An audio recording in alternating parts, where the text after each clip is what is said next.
বাসে তারা খুব বেশি মারধর করে, কানে মাথায় সব দিকে, এবং আমার মোবাইল পড়ে যায়, টিকিট পড়ে যায়। বাসের যাত্রীরা আতঙ্কিত হয়ে যায় খুব বেশি। তাই কী হচ্ছে কিছু তারা বুঝতে পারছে না। রাত্রে পরে আমাকে একটা নিয়ে হাজতখানা রেখে দেওয়া হয় আমার নাম লিখে, এবং সেখানে গিয়ে দেখি অসংখ্য মানুষ, ছাত্র কাউকেই মনে হলো না, এবং জায়গা নেই। এরকম ছোট্ট একটা রুমে যেখানে 8 থেকে 10 জন হয়তো বসতে পারবে, সেই জায়গায় 20 থেকে 30 জন মানুষ দেখলাম সেখানে শুয়ে আছে। হাতের উপরে ক্রিকেটের যে স্টাম্প আছে, ক্রিকেটের স্টাম্প খুব জোর করে চালিয়ে দিত, তারপরে তাদের আঙ্গুলের চামড়াগুলো উঠে যেত।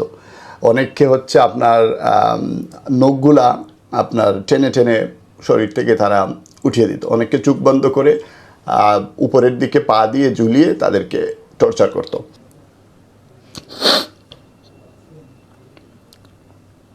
ওখানে আমাকে তারা 36 দিন ঘুমাতে দেয় নাই, আমাকে 36 দিন লাগাতার ঘুমাতে দেয় না। চিন্তা করা যায়, 40 দিন পর্যন্ত আমার চোখ বেঁধে রাখছে, আমার মাথা বেঁধে রাখছে। আমাকে প্রস্রাব করার পর্যাপ্ত সময় দেওয়া হতো না, পায়খানা করার পর্যাপ্ত সময় দেওয়া হতো না। পায়খানা করতে গেলে সেখানে দরজা খোলা রাখতে বলতো। তারপর আমার পোশাক তারা খুলে নিয়েছিল, আমাকে পাগলের পোশাক রাখা হয়েছিল। ইলেকট্রিক শকের মাধ্যমে, ওখানে আরও অনেক লোক আছে, ইলেকট্রিক শকের মাধ্যমে, গরম পানির মাধ্যমে, এরকম লাঠি পিটার মাধ্যমে, হাত প্লাস দিয়ে কোটাই ফেলার মাধ্যমে, সুই ঢুকা দেওয়ার মাধ্যমে, মানসিকভাবে বিভিন্নভাবে তারা। অনেক লোকের কান্নার শব্দ আসে, কিন্তু এটা ফ্যান ছাড়া থাকা অবস্থায় বোঝা যায় না। ফ্যানটা বন্ধ করলে কান্নার শব্দ শুনতে পাই। আর যখন টয়লেটে নিয়ে যায় তখনও ওনাদের কান্নার শব্দ শোনা যায় না। কারণ হলো ওই সময় আপনার ফ্যান বাইরে আপনার রুম থেকে যখন আমাদেরকে বের করতো চোখ বেঁধে, ওইখানে শব্দটা আরো বিকট হইতো। আর রুমে আপনার কোনো জানালা নাই, একটাই দরজা। নির্দিষ্ট একটা সময় আপনার ফ্যানটা একেবারেই বন্ধ করে দেওয়া হয়, একেবারেই নিঝুম হয়ে যায়। মনে হচ্ছিল যে আপনি পৃথিবী থেকে আলাদা কোনো জায়গায় আছেন, কোনো শব্দ নেই, একেবারেই নিঝুম হয়ে যায়। জন্ম তারিখ 1/1/1990। তো ওনারা আমাকে ওই সময় মাস শুরু করে, আপনার মানে কোন দিক থেকে বাড়ি দেয় আমি অনুভব করতে পারিনি, বাট ডানে বামে, মানে আমি এদিকে কাইতে হলে ওইদিকে বাড়ি দেয়, পায়ে বাড়ি দেয়, ডান পাশে বাম পাশে, খুব জোরে জোরে মারে। তো আমিও খুব কান্নাকাটি করি, সব বিষয়ে জিজ্ঞাসাবাদ করে।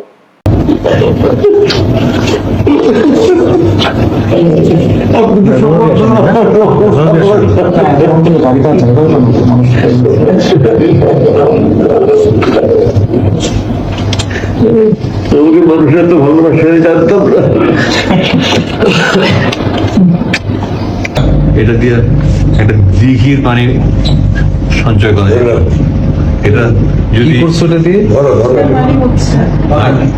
কি করছো, প্রথমে নিয়েছিলাম আমি গরমের সময় নামাজ পড়ার জন্য, কিন্তু চোখের পানি মুছতে মুছতে মুছতে মুছতে এটা যে পরিমাণ চোখের পানি মুছছি, ওটা যদি সেভ করা যেত একটা বড় দিঘি হইতো। দিঘি বুঝো?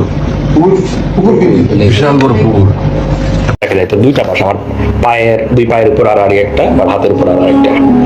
আর এই দুই বাসের উপরে, মানে এই বাসের উপরে 2-4 জন, ওই বাসের উপরে 2-4 জন, এরকম দাঁড়ায়, মানে রুটি বলার মতো, যেরকম মানে আমরা যেরকম বেলন দিয়ে রুটি বলি, এইরকম একদম চাপ দিয়ে এরকম বলতেছে। আমি তো চিল্লাই, মানে চিল্লাই করছি। গাড়িতে উঠেই এই জম টুপি বলে যেটা, কালো টুপি পরাইলো, হাই সাউন্ডে মিউজিক গাড়িতে, অর্থাৎ আশপাশের কোনো শব্দ টব্দ আমি শুনতে না পাই।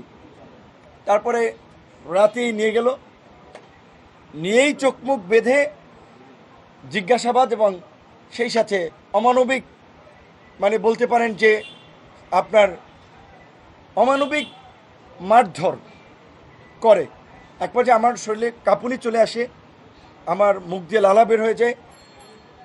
তারপরে তারা ডাক্তার আনে।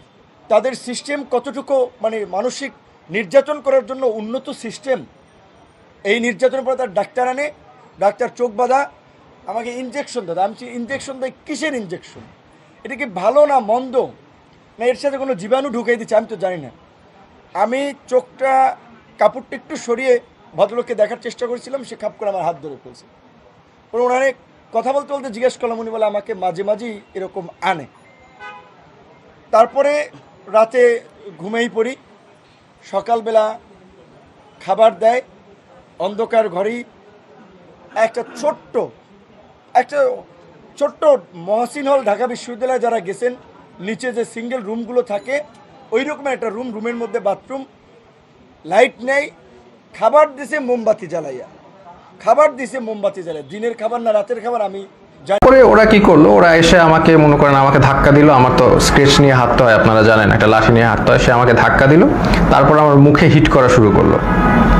তো হিট করা শুরু করলো আমাকে, 6টা হিটের পরে আমি আসলে মানে অজ্ঞান হয়ে যাচ্ছিলাম। তো অজ্ঞান হয়ে যাচ্ছিলাম, তারা আমাকে বলে না ডোন্ট এরকম করে আমাকে দাঁড় করাইলো, আবার 2-4 বার হিট করলো। তো তারপরে তারা আমাকে মানে বললো যে আপনি তো খুব খারাপ জায়গায় আসছেন, আপনার বাম পায়ে প্রবলেম, ওই ডান পাকে আমরা একদম ইয়ে করে আপনাকে পুরোপুরি লুলা বানাই দেবো। তো এরকম একটা কথা বললো, এবং আরেকজন লাঠি নিয়ে আসলো আমাকে মারবে। পরে ওরা লাঠি দিয়ে হিট করে নাই, না করে আমাকে ওই জায়গায় আবার সেই জায়গায় যেখানে রাখে সেখানে নিয়ে গেল।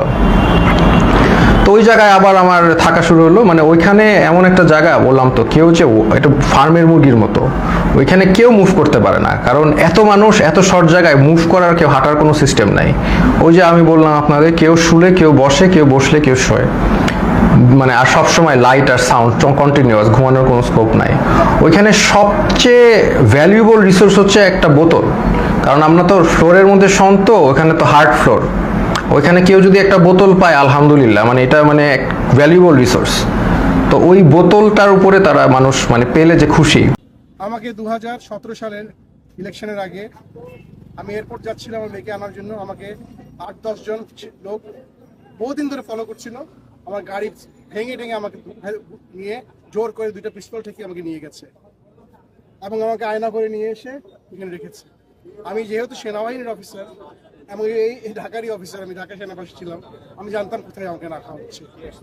এবং সেইখানে প্রচণ্ড নির্যাতন করা হতো লোকদেরকে। গুটি কয়েক আমাদের পলিটিক্যাল অফিসার যারা সেনাবাহিনীর বাণিজ্য ডুবিয়ে দিয়েছে, ডিজিএফআই থেকে তারা স্বার্থান্বেষী কত যে লোক মেরেছে তারা খোদায় জানে। তারা এবং র্যাব এবং অন্যান্য যারা এখানে আছে, বিচার বহির্ভূত হত্যা, গুম, খুন, ক্রাইম এগেনস্ট হিউম্যানিটি। আমার দোষ কি ছিল? আমি কোনো রাজনীতি করিনি, কখনো আমি কোনো দলও করিনি। আমাকে গুম করে রাখা হয় এখানে, জায়গাটা খুবই কাছে। ওখানে এটা জয়েন্ট ইন্টিগ্রেশন সেল ওইটাকে ডেভেলপ করে তারা আয়নাঘর বানানো হয়। প্রচুর লোক ওখানে আটকানো আছে, মানবতা জীবনযাপন করতে, কান্নাকাটি করতে, বিশ্রী একটা অবস্থা। দীর্ঘদিন ধরে কানে রাতে ঘুমাইতে পারে না, টর্চার নির্যাতন চলতেছে, মুখ বন্ধ। এটা তো একটা স্বাধীন দেশে হইতে পারে না। আমরা কারো পরাধীন না, কাউকে উঠে নিয়ে রাখা যায় না এইভাবে।